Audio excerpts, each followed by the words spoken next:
बोले हनुमान जी महाराज की जय हो। श्री सतगुरुदेव भगवान की जय हो। स्थान देवता के जय हो। हे विदेह तनया वसुधा सुपुत्री माधुर्यमूर्ति महिमा वद राम रागी।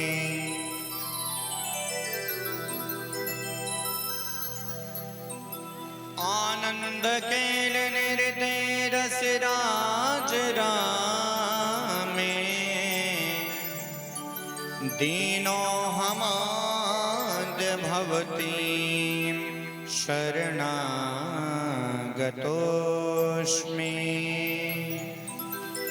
लोकाभिरामं रणरंगधीरं राजीवनेत्रं रघुवंशनाथं कारुण्यरूपं करुणाकरन्तं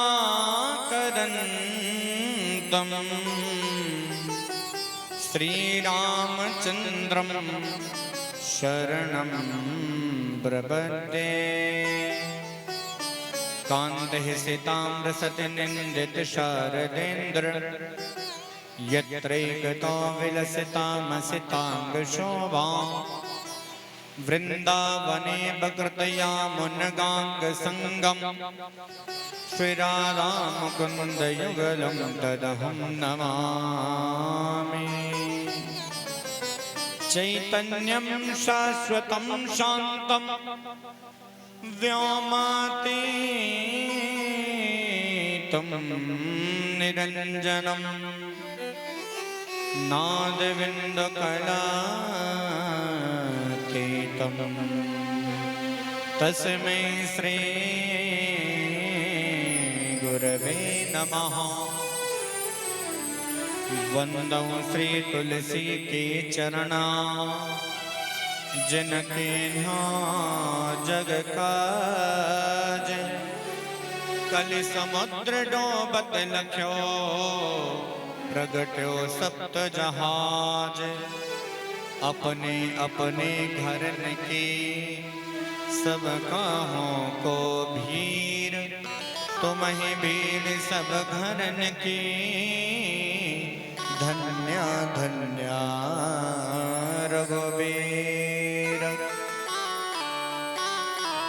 गद्य के रक्षक श्री हनुमान गदा लेके दसों दिश धावा। जो कोई दुष्ट निकृष्ट में आवे ताहि तहाँ ब्रव मार गिरावा। जे धर ध्यान कथा सुने हैं तिनके धन धर्म व पुत्र बढ़ावा। सेवक की विनती है यही तनयासन छोड़ी यहाँ चली आवो। प्रणवो पवन कुमार फलवन पावक ज्ञान घना। जास हृदय आगार बसहि राम सरचा बुधरा। तू दुर्गा बन के अवल्यो तोहरे बलवीर चलावै भाला। माई सरस्वती तो बन ल्यो तोहरी कृपा कविता बन जाला। आठ भुजी नभ चुम्बि ध्वजा नहीं मैं हर में सिड़िया चढ़ जाला। आज सभा बिच लाज रख्यो माँ बैठ सभा बिच तोर गदेला। बोले हनुमान जी महाराज की जय हो। आइए सर्वप्रथम अपने मन एवं वाणी को एकाग्र करने के लिए कुछ क्षण तक भगवान नाम का संकीर्तन करते हैं। उसके पश्चात अमृतमय कथा की धारा में गोते लगा करके अपने इस मानव तन को सार्थक बनाए। हरे राम राम राम सीता राम राम राम। हरे राम राम राम सीता राम राम राम। हरे राम राम राम सीता राम राम राम। हरे राम राम राम सीता राम राम राम। सीता राम राम राम सीता राम राम राम। सीता राम राम राम सीता राम राम राम। सीता राम राम सीता राम राम राम। सीता राम राम राम सीता राम राम राम। हरे राम राम राम सीता राम राम राम। हरे राम राम राम सीता राम राम राम। हरे राम राम राम सीता राम राम राम। हरे राम राम राम सीता राम राम राम। सीता राम राम राम राजा राम राम राम। सीता राम राम राम राजा राम राम राम। सीता राम राम राम सीता राम राम राम। सीता राम राम राम सीता राम राम राम। राम हरे सीता सीता राम राम राम। सीता राम राम राम। सीता राम राम राम सीता राम राम राम। सीता राम राम राम सीता राम राम राम। सीता राम राम राम सीता राम राम। मस्ती में सब गाइए।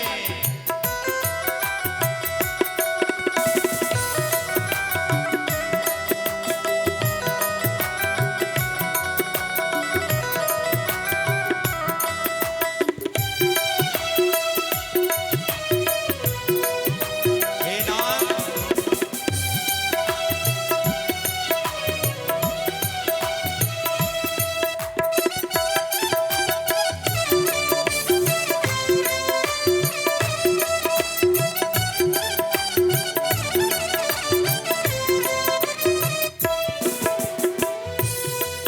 सीता राम राम राम सीता राम राम राम। सीता राम राम राम सीता राम राम राम।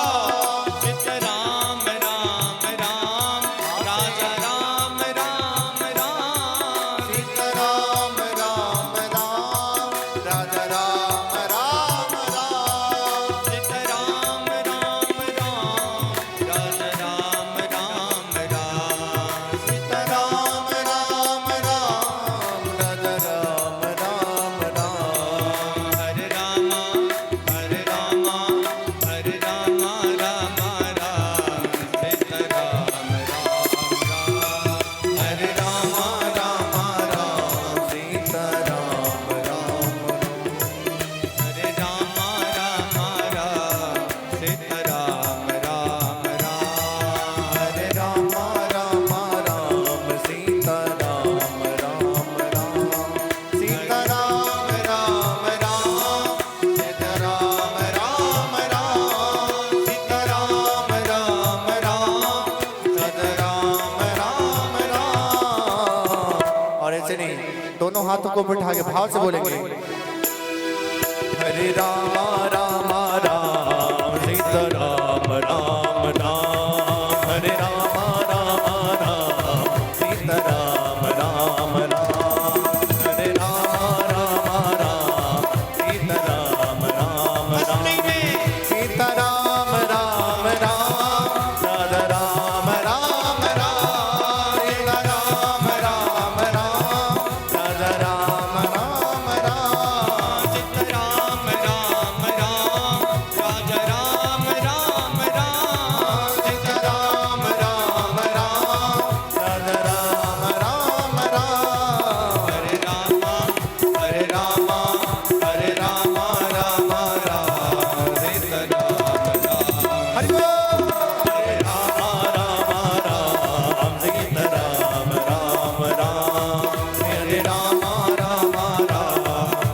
सीताराम राम राम सीताराम राम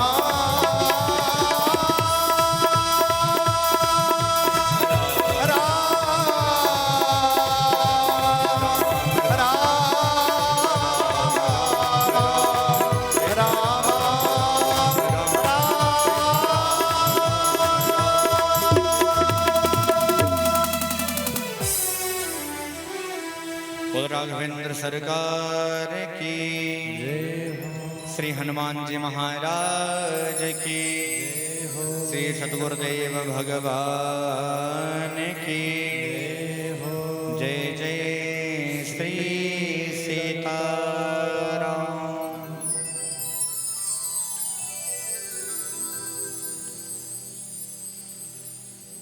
परम मंगलमय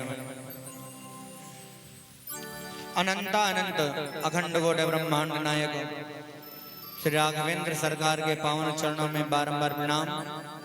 श्री हनुमान जी महाराज के पावन चरणों में साष्टांग दंडवत।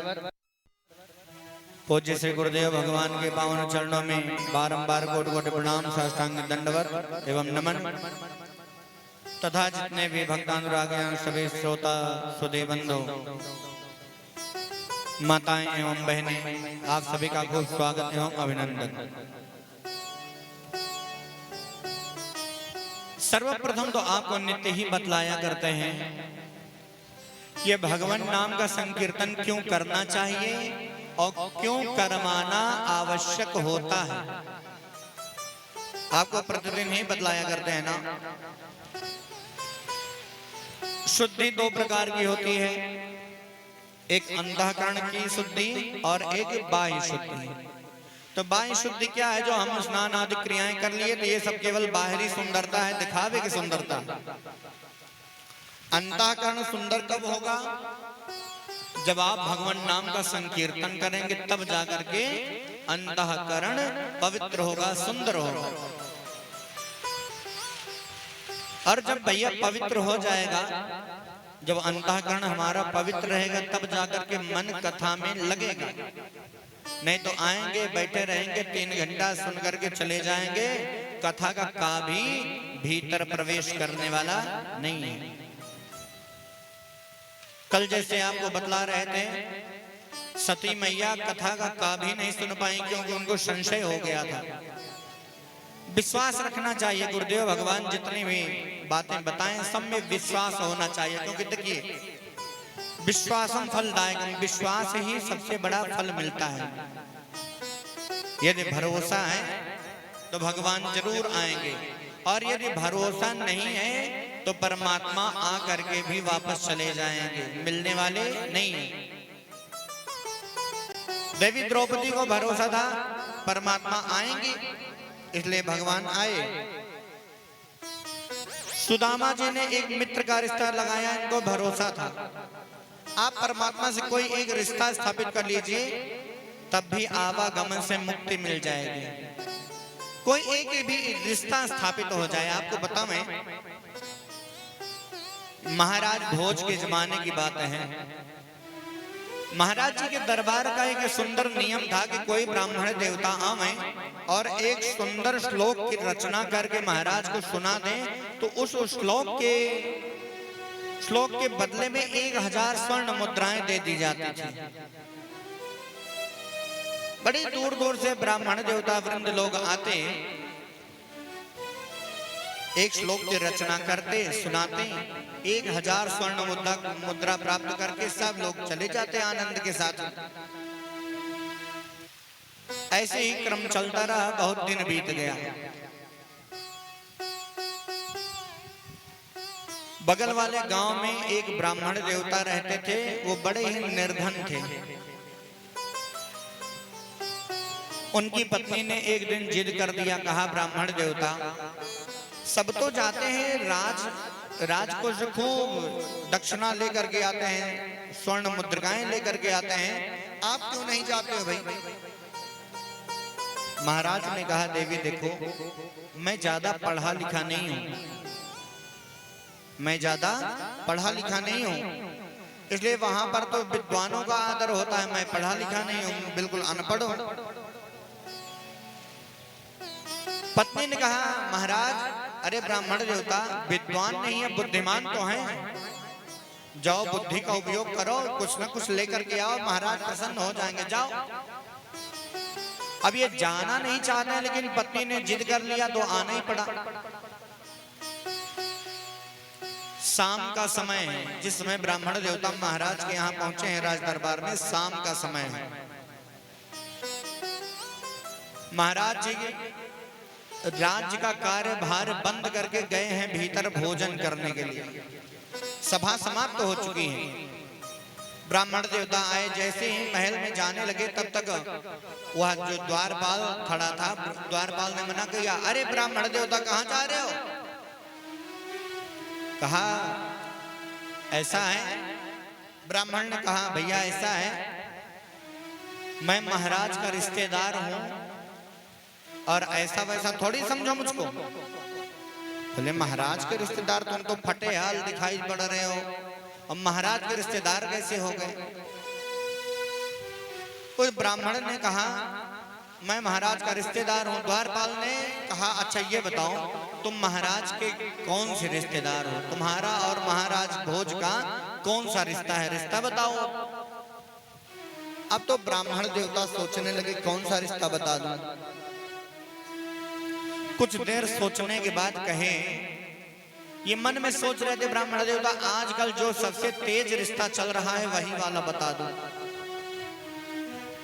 बोले भैया अरे द्वारपाल मैं महाराज जी के साढ़ू भाई हूं, भैया यही रिश्ता सबसे तेज चल रहा है आजकल। बोले महाराज हमारे साढ़ू भाई हैं, हम महाराज के साढ़ू हैं, और ये भी नहीं हम लोग सगे साढ़ू हैं। अच्छा। द्वारपाल गया, महाराज भोजन करने जा रहे थे और महारानी आराम से बैठी। द्वारपाल ने कहा महाराज एक सज्जन आए हैं द्वार पर, कहा ठहराओ उनको, उनसे मिलेंगे कल। कहा नहीं नहीं महाराज वो कह रहे हैं आपके रिश्तेदार हैं। बोले मेरे रिश्तेदार? बोले हाँ, अपने आप को आपका साढ़ू भाई बतला रहे हैं। अच्छा। महाराज ने महारानी की ओर देखा, महारानी ने हाथ जोड़ करके निवेदन किया, कहा महाराज मैं अपने पिताजी की इकलौती संतान हूं, मुझको कोई भाई और बहन कुछ भी नहीं है। अब तो महाराज सोचे कि लगता है कोई ठग आ गया। फिर भी द्वारपाल से बोले कि कोई बात नहीं, जाओ और उन सज्जन को प्रतीक्षालय में रुकवाओ।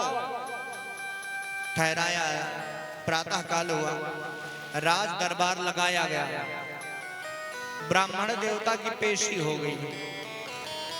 महाराज ने ब्राह्मण देवता से कहा ब्राह्मण अरे भैया ब्राह्मण देवता ये बताओ तुम कहते हो हमारे साढ़ू भाई? हाँ महाराज बिल्कुल हूँ, और ऐसा वैसा नहीं कैसा हूँ, मैं आपका सगा साढ़ू भाई।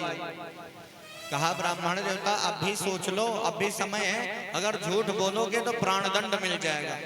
बोले नहीं महाराज। महाराज ने बहुत समझाया कि अब भी मान जाओ, ममेरी बहन से फुफेरी बहन से ऐसा भी हो तब भी बात बन सकती है, लेकिन क्या कह रहा है? नहीं नहीं हम और आप सगे साढ़ू।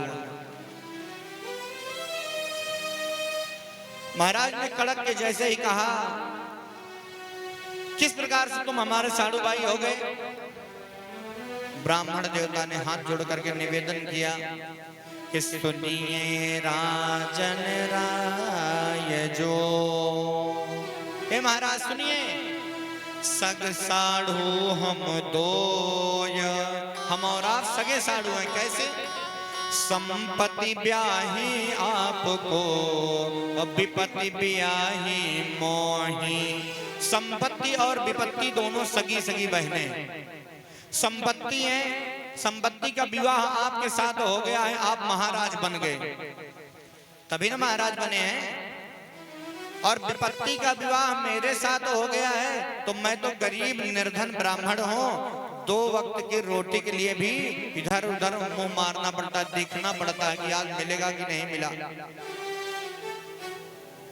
इसीलिए कहा संपत्ति और विपत्ति दोनों सगी बहनें हैं, तो एक का विवाह आपसे हुआ है, तो तो आप महाराज बन गए और एक का विवाह मेरे से हुआ है, तो मैं गरीब ब्राह्मण बन गया, विपत्ति का विवाह मेरे साथ हो गया, तो इस प्रकार से हम आप सगे साड़ू बन गए। महाराज बड़े प्रसन्न हुए।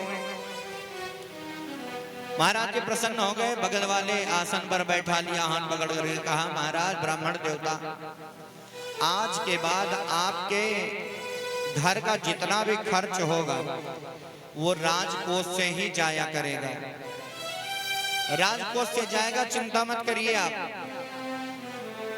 कहने का तात्पर्य, यदि हम किसी एक साधारण राजा के साथ में अपना कोई एक रिश्ता बना लेते हैं तो हमारा भोजन का, हमारा जीविकोपार्जन का एक साधन मिल जाता है। तो जो राजाओं का राजा परब्रह्म परमात्मा बैठा है, यदि उससे कोई एक रिश्ता लगा लिया जाए तो आवागमन से मुक्ति जरूर मिल जाएगी। सुदामा जी ने मित्र का रिश्ता लगाया था, देवी द्रौपदी ने भाई बहन का रिश्ता लगाया था। कोई एक रिश्ता आप स्थापित कर दीजिए, आवागमन जरूर मिल जाएगी। बोले राघव।